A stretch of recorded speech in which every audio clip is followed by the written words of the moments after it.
नमस्कार, मैं हूं आपके साथ इश्तियाक अहमद और आप देख रहे हैं आर्य न्यूज। रुक करेंगे देश और दुनिया की तमाम खबरों की तरफ। बीजेपी की संसदीय दल की बैठक में पीएम नरेंद्र मोदी ने कहा कि अगर सांसदों के बच्चों को टिकट न देना पाप है तो मैंने ये पाप किया है। और ये जानकारी सूत्रों के हवाले से सामने आई, जहां पर पीएम मोदी ने कहा कि अगर किसी के टिकट कटे हैं तो ये मेरी जिम्मेदारी है। और पीएम मोदी ने सभी सांसदों से ये भी कहा कि वो इसका आकलन करे कि चुनावों में बीजेपी को कुछ सीटों का हार का सामना क्यों करना पड़ा।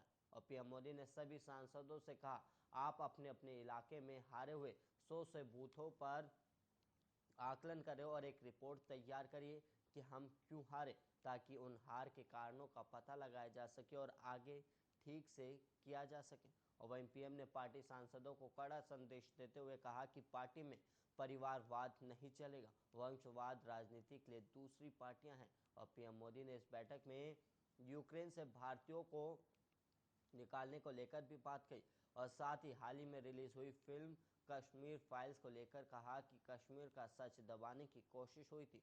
वहीं यूपी, उत्तराखंड, गोवा और मणिपुर विधानसभा चुनाव में बीजेपी को शानदार जीत मिली है और यूपी में बीजेपी ने इतिहास रचते हुए एक बार फिर बाजी मारी और सारे मिथकों को ध्वस्त करते हुए योगी आदित्यनाथ एक बार फिर सरकार बनाने जा रहे हैं। और यूपी में बीजेपी गठबंधन को 273 सीटें मिली और वहीं समाजवादी पार्टी गठबंधन को करीब 125 सीटें मिली और वहीं कांग्रेस को 2, बसपा को 1 सीट मिली। और वहीं उत्तराखंड की बात की जाए तो उत्तराखंड में बीजेपी ने 47 सीटें जीती, जबकि कांग्रेस को 19 सीटों से ही संतोष करना पड़ा। और गोवा की बात की जाए तो गोवा में बीजेपी बहुमत से महज 1 सीट पीछे, लेकिन सहयोगियों के साथ मिलकर सरकार बनाने जा रही। और वहीं बीजेपी को 20 सीटें मिली, जबकि कांग्रेस को 11, आम आदमी पार्टी को 2 और अन्य को 7। और वहीं बात की जाए मणिपुर की तो मणिपुर में बीजेपी ने 32 सीटें जीती और अन्य को 16, एनपीपी को 7 और कांग्रेस को 5 सीटों से ही संतोष करना पड़ा।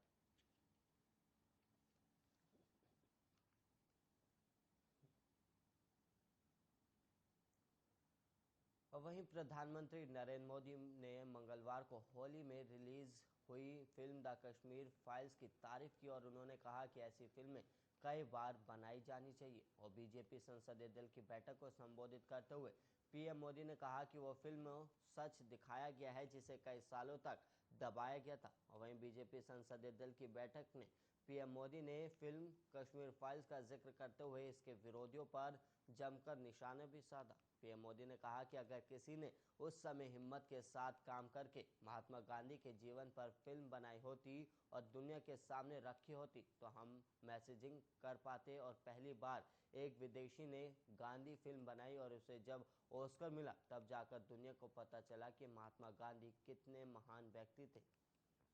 और वहीं बीजेपी संसदीय दल की बैठक में पीएम मोदी ने कहा कि कश्मीर फाइल्स में जो दिखाया गया उसे सत्यों को सालों तक दबाने का प्रयास किया गया।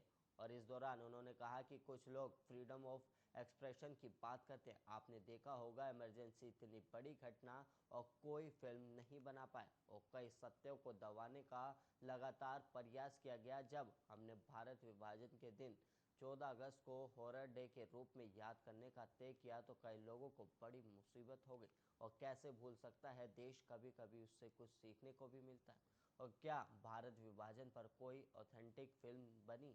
और वहीं आपको बता दें कि जम्मू कश्मीर में कश्मीरी पंडितों के विस्थापन और जिहादियों की ओर ने से उन पर हुए अत्याचारों को लेकर द कश्मीर फाइल्स नाम से फिल्म बनी है।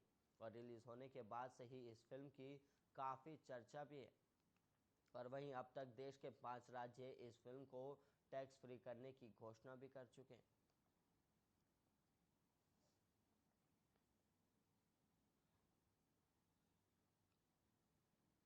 अब वहीं अनजाने में पाकिस्तान में गिरी भारतीय मिसाइल के मामले में सरकार ने कड़ा रुख अपनाते हुए देश की मिसाइलों की जांच और देखभाल से जुड़े एसओपी की समीक्षा करने का आदेश दे दिया है।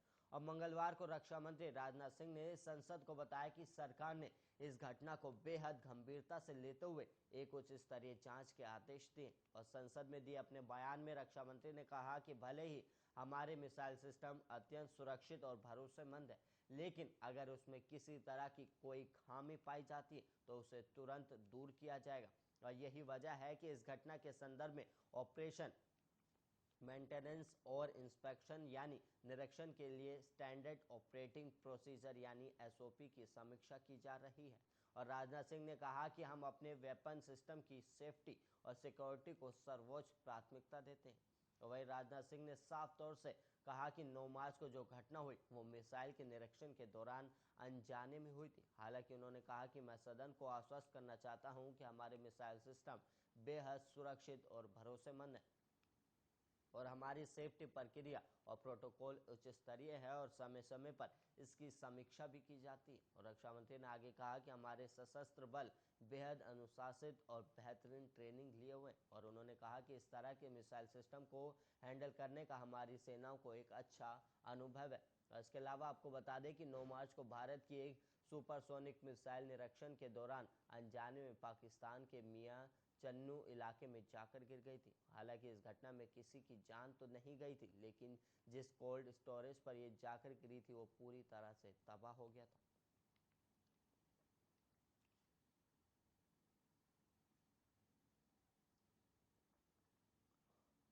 और वहीं यूक्रेन और रूस के बीच लगातार जंग जारी है और इस बीच यूक्रेन से भारतीयों की वापसी को लेकर विदेश मंत्री एस जयशंकर ने राज्यसभा में बयान दिया। और वहीं एस जयशंकर ने कहा कि मुश्किल हालातों में भी हम अपने 22,500 से अधिक छात्रों को भारत वापस लाए हैं और हम लगातार अंतर्राष्ट्रीय स्तर पर चर्चा कर रहे थे कि लेकिन हमारे सामने चुनौती ये थी कि हमारे नागरिकों को पूरी तरह सुरक्षित रखा जा सके। और उन्होंने कहा कि इसी को ध्यान में रखते हुए भारत सरकार ने ऑपरेशन गंगा की शुरुआत की और ये मुश्किल हालातों में अंजाम दिया जाने वाला एक बड़ा ऑपरेशन था। और वहीं एस जयशंकर ने कहा कि भारतीय दूतावास ने 15 फरवरी, 20 और 22 फरवरी को एडवाइजरी जारी करके छात्रों और भारतीय नागरिकों को यूक्रेन से निकालने के लिए कहा था। लगातार जारी हो रहे एडवाइजरी के बाद भी बड़ी संख्या में छात्र वहां से नहीं निकल पा रहे थे और उनको डर ये था कि उनकी पढ़ाई अधूरी ना रह जाए। और उन्होंने कहा कि जब हालात खराब हुए तो वहां पर 18,000 से ज़्यादा भारतीय छात्र फंसे हुए थे और इसी को ध्यान में रखते हुए भारत सहित यूक्रेन एम्बेसी में भी कॉल सेंटर स्थापित किए गए और माहौल खराब होने के चलते अरे स्पेस बंद हो गया था। लिहाजा छात्रों को लुकेंस एचक्यू की पड़ोसी देशों की सीमा से निकालने का फैसला किया गया और वह इसके लिए बड़ी संख्या में अधिकारियों को पड़ोसी देशों की सीमाओं पर भेजा गया। और जयशंकर ने कहा कि इस दौरान ये ऑपरेशन चल रहा था और प्रधानमंत्री लगातार इसको लेकर समीक्षा बैठक भी कर रहे थे और निगरानी भी जारी थी और इस दौरान सभी मंत्रालयों का भी पूरा सपोर्ट मिला। जैसे ही वहाँ हालात खराब होने शुरू हुए तो जनवरी 2022 से ही भारतीय उच्चायोग ने वहां पर भारतीयों का रजिस्ट्रेशन शुरू कर दिया था।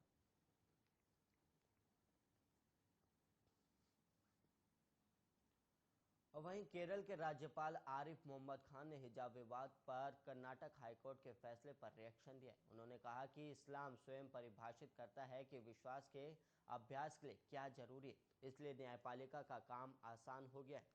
और कुरान में 7 बार हिजाब का जिक्र किया गया है लेकिन ड्रेस कोड के संदर्भ में नहीं। और वहीं कर्नाटक के मुख्यमंत्री बसवराज बोम्मई ने मंगलवार को हिजाब विवाद पर कहा कि अगर किसी को उच्च न्यायालय के फैसले का पालन और इसे लागू करने में राज्य सरकार के साथ सहयोग करना चाहिए और समाज में शांति और व्यवस्था बनाए रखने का आह्वान करते हुए उन्होंने छात्रों से अदालत का फैसला स्वीकार करके अपनी पढ़ाई पर ध्यान लगाने का भी आग्रह किया है। वहीं मुंबई ने आगे कहा कि मुझे कक्षा में वर्दी से संबंधित मामले के संबंध में उच्च न्यायालय के आदेश के बारे में मीडिया के जरिए जानकारी मिली और अदालत ने वर्दी को बरकरार रखा और कहा कि हिजाब पहनना आवश्यक धार्मिक प्रथा नहीं है।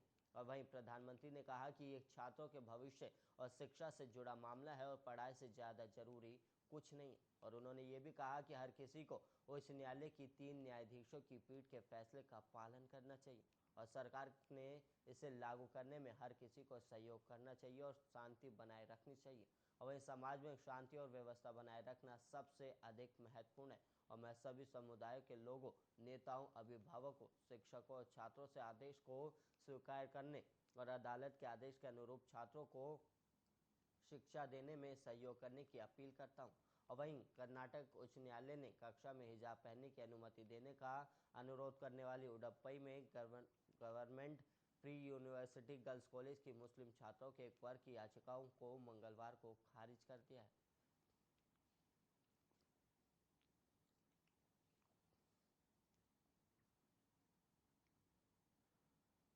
और वहीं पंजाब विधानसभा चुनाव में कांग्रेस की हार के बाद से राज्य में कांग्रेस का झगड़ा बढ़ता हुआ जा रहा है। और वहीं पूर्व मुख्यमंत्री चरणजीत सिंह चन्नी पर कांग्रेस नेताओं का गुस्सा फूटा है और पार्टी नेताओं का कहना है कि चन्नी के चेहरे की वजह से कांग्रेस हारी है और भ्रष्टाचार के आरोप लगे, फिर भी पार्टी ने चेहरा नहीं बदला। और ये बात पंजाब कांग्रेस के पूर्व अध्यक्ष सुनील जाखड़ ने कही है। और कांग्रेस नेता दर्शन बराड़ ने भी कहा कि चन्नी को पार्टी से चलता कर देना चाहिए। पूरे परिवार की नौकरियां छुड़वाकर चन्नी उनको कांग्रेस में शामिल करवाना चाहते थे।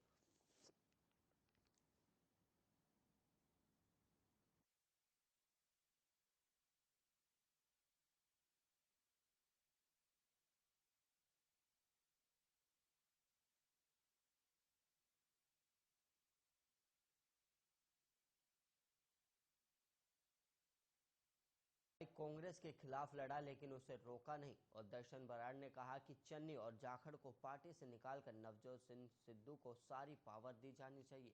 और इससे पहले प्रदेश कांग्रेस के पूर्व प्रमुख सुनील जाखड़ ने चरणजीत सिंह चन्नी को एक बोझ बताया था, जिनके लालच ने पार्टी को नीचे ला दिया।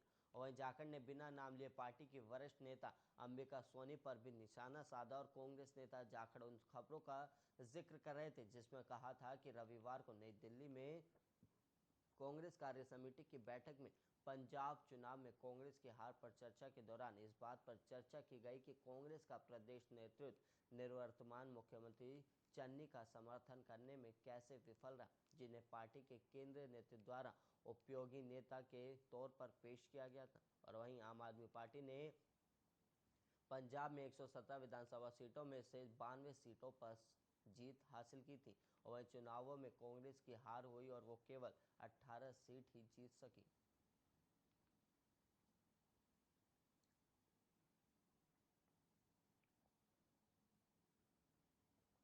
रूस और यूक्रेन में जंग जारी है और चीन और रूस के बीच दोस्ती भी किसी से छिपी नहीं। और चीन का झुकाव रूस की तरफ बढ़ता ही जा रहा है। और जंग के बीच चीन अमेरिकी प्रतिबंधों से बचना चाहता है। और चीन के विदेश मंत्री वांग यी ने कहा कि चीन संकट के पक्ष में नहीं है और न ही वो चाहता है कि अमेरिकी प्रतिबंधों से चीन प्रभावित हो। और वहीं उन्होंने आगे कहा कि सोमवार को स्पेन के समकक्ष जोस मैनुअल अल्बेरारेस के साथ यूक्रेन में युद्ध पर चर्चा करने के लिए एक फोन कॉल में कहा कि चीन को अपने वैध अधिकारों और हितों की रक्षा करने का अधिकार है। और निवेशकों के बीच चिंता बढ़ रही है कि चीनी कंपनियों को अमेरिकी प्रतिबंधों का सामना करना पड़ेगा। और वहीं अमेरिकी अधिकारियों ने कहा था कि रूस ने चीन से सैन्य और वित्तीय सहायता का अनुरोध किया था। और वहीं अमेरिका ने यूरोपीय सहयोगियों को चेतावनी दी थी कि रूस ने फरवरी के अंत में चीन से सशस्त्र ड्रोन के लिए कहा था, क्योंकि वो यूक्रेन पर आक्रमण शुरू कर रहा था। और चीन ने सोमवार को प्रारंभिक रिपोर्ट को खारिज कर दिया। और वहीं रूस ने इस बात से इनकार किया कि उसने बीजिंग से मदद मांगी थी। रूस ने कहा कि उसके पास युद्ध जीतने के लिए पर्याप्त संसाधन है और किसी भी पक्ष ने अभी तक सशस्त्र ड्रोन पर रिपोर्ट का जवाब नहीं दिया, जिसे चीन ने सऊदी अरब, पाकिस्तान और संयुक्त अरब अमीरात जैसे देशों को बेचा है। और जंग के बीच अमेरिकी अधिकारियों ने रूस को प्रतिबंधों से बचने में मदद करने के लिए चीन को कई बार चेतावनी दी। और वहीं वाणिज्य सचिव जीना रायमोंडो ने भी पिछले हफ्ते कहा था कि इस बात का कोई सबूत नहीं था कि कोई भी चीनी कंपनियां मॉस्को को अमेरिकी प्रतिबंधों को लेकर मदद करने की योजना बना रही हो।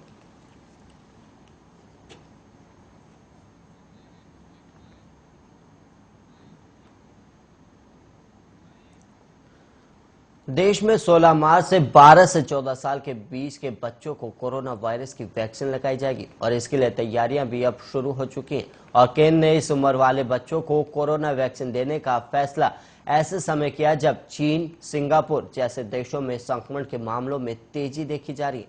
और वहीं वैक्सीनेशन की शुरुआत से पहले कोविड वर्किंग ग्रुप और national technical advisory group on immunization के अध्यक्ष ने कहा कि हमने 12 से 14 साल के बच्चों को वैक्सीनेशन लगाने की शुरुआत इसलिए की है क्योंकि ये हाई रिस्क पर है। और उन्होंने कहा कि चीन और सिंगापुर में कोरोना संक्रमण के मामले बढ़ रहे हैं।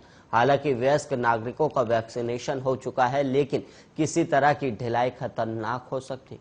और सरकार के फैसले की जानकारी देते हुए केंद्रीय स्वास्थ्य मंत्री मनसुख मंडाविया ने ट्वीट किया कि बच्चे सुरक्षित है तो देश सुरक्षित है और मुझे ये बताते हुए खुशी हो रही है कि 12 से 13 और 13 से 14 आयु वर्ग के बच्चों का कोविड टीकाकरण 16 मार्च से शुरू होगा और साथ ही 60 साल से और उससे अधिक आयु के सभी लोग एहतियाती खुराक प्राप्त कर सकेंगे। और मंत्रालय ने अपने एक बयान में ये भी कहा कि सरकार ने वैज्ञानिक निकायों के साथ विचार विमर्श के बाद 16 मार्च को 12 से 13 साल और 13 से 14 साल के समूह यानी साल 2018, 2009 और 2010 में जन्मे बच्चों को पहले से ही 12 साल से अधिक आयु के हैं जिनके लिए कोविड-19 टीकाकरण शुरू करने का फैसला किया और इन आयु वर्ग के तहत लगभग 7.11 करोड़ बच्चों का टीकाकरण किया जाएगा।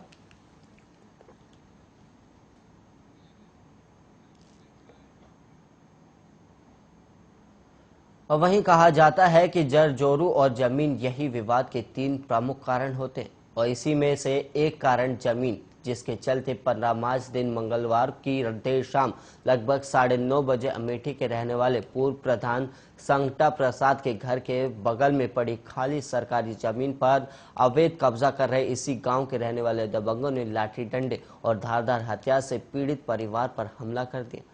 और वहीं आपको बता दें कि लगभग 2 दर्जन लोगों ने मिलकर पीड़ित परिवार के घर पर हमला बोल दिया और इन दबंगों ने पीड़ित के घर में घुसकर महिला, पुरुष और बच्चों के ऊपर लाठी डंडे और धारदार हथियार से हमला किया। जो भी मिलता गया सभी को दबंगों के द्वारा मारा गया और वहीं ऐसे में एक ही पक्ष के आधा दर्जन से अधिक लोग लहूलुहान होकर जमीन पर पड़ गए और वहीं चीख पुकार सुनकर आसपास के लोग दौड़े, तभी दबंग धमकी देते हुए मौके से भाग निकले और वहीं मौके पर एकत्रित होते हुए ग्रामीणों ने आनन फानन में सभी घायलों को इलाज के लिए स्वास्थ्य केंद्र अमेठी भेजा, जहां पर पहुंचते ही गंभीर रूप से घायल एक व्यक्ति की मौत भी हो गई, जबकि अन्य को जिला अस्पताल के लिए रेफर कर दिया गया और जिला अस्पताल में भी इलाज के दौरान उसी परिवार के 3 अन्य लोगों ने दम तोड़ दिया।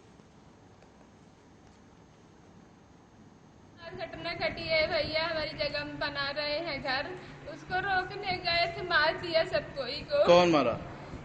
दुलारे मारा, अखिलेश मारा, ब्रजेश मारा, नितिन तिवारी मारा। कितने लोग घायल हुए आपके परिवार के? हमारे परिवार के हमारे ससुर घायल हो गए, बेहोश, हम 2 प्रधान हमारे खत्म हो गए, जेठौत हमारे और हमारे हनुमान जेठौत वो बेहोश हैं, हमारे प्रधानी धनु देवी जेठानी वो बेहोशिया है, प्रधान के बेटवा राजा है, उनके बहुत गहरी चोट नोक लग गया। कितने बजे की घटना है जब आपको मारपीट हुई है? 7 बजे की। ये अभी शाम को सूचना मिली है, थोड़ी देर पहले, कि शाम को 2 पक्षों में एक ही गांव के दोनों पक्ष से यादव लोग थे और उनसे आबादी की जमीन को लेकर विवाद था, मारपीट आपस में हुई है। तो दोनों पक्ष के लोग घायल हैं, एक पक्ष के लोग ज्यादा घायल हैं और 3 लोगों के मरने की सूचना है। कुछ लोग वहाँ जो हॉस्पिटल भेजे गए वहाँ से उनको डिक्लेयर डेट कर दिया गया और जो लोग घायल हैं सबको हॉस्पिटल भेज दिया गया, कुछ को रेफर कर दिया गया, उसका इलाज मौके पर। आज दिनांक 15 तारीख को शाम के समय ग्राम पूरे राजापुर गुंगवाच थाना अमेठी में यादव पक्ष के 2 पटीदारों में जमीन के आपसी विवाद को लेकर लाठी डंडे से मारपीट की घटना हुई है, जिसमें एक पक्ष के 3 लोगों की मृत्यु हो गई है और शेष करीब 5-6 लोग घायलों का इलाज चल रहा है, जिन्हें बेहतर इलाज के लिए यहां से रेफर किया जा रहा है। मौके पर शांति व्यवस्था के लिए पुलिस बल तैनात कर दिया गया है। इस संबंध में अभियोग पंजीकृत किया जा रहा है और अभियुक्त गिरफ्तारी के लिए 5 टीमें गठित कर दी गई हैं। शीघ्र ही घटना में शामिल अभियुक्त गिरफ्तारी कर ली जाएगी, अन्य विधिक कार्रवाई की जा रही है।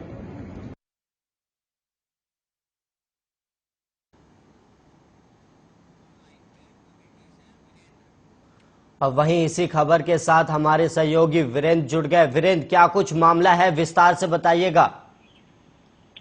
जी, मैं आपको बिल्कुल बता दूं कि जमीनी विवाद को लेकर बीती रात खूनी संघर्ष होता है। तो एक बंजर जमीन है जो पूर्व प्रधान की बताई जा रही है और सिर्फ उन्हीं के पटीदार जो है वो भी उसी पे कब्जा बता रहे हैं अपना। उसी में बीती रात खूनी संघर्ष होता है और दोनों पक्षों में लाठी डंडे और धारदार हथियार जमकर चलते हैं और जो पूर्व प्रधान है उनकी तरफ से 4 लोगों की हत्या हो जाती है और आधे दर्जन से ज्यादा लोग गंभीर रूप से घायल हो जाते हैं। जब मौके पर पुलिस बल पहुंचती है तो घायलों को जिला अस्पताल अमेठी दौरीगंज लाया जाता है, जहां पर गंभीर हालत देते हुए 4 लोगों को ट्रामा सेंटर रेफर कर दिया जाता है।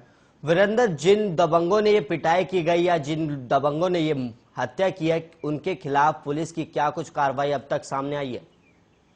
जी, मैं आपको बिल्कुल बता दूं कि पुलिस मौके पर पहुंचता है एडिशनल एसपी कप्तान और आईजी रेंज जेपी भी मौके पर पहुंचते हैं और जो कठोर कार्रवाई करते हुए जो हल्का दरोगा है और थानाध्यक्ष को तुरंत निलंबित कर दिया जाता है और पुलिस की यही कहना है कि कठोर से कठोर कार्रवाई जो है उनके ऊपर की जा रही है। वीरेंद्र, इस मामले में जो पीड़ित पक्ष है उनके परिजनों का क्या कुछ कहना है वो भी बताइएगा।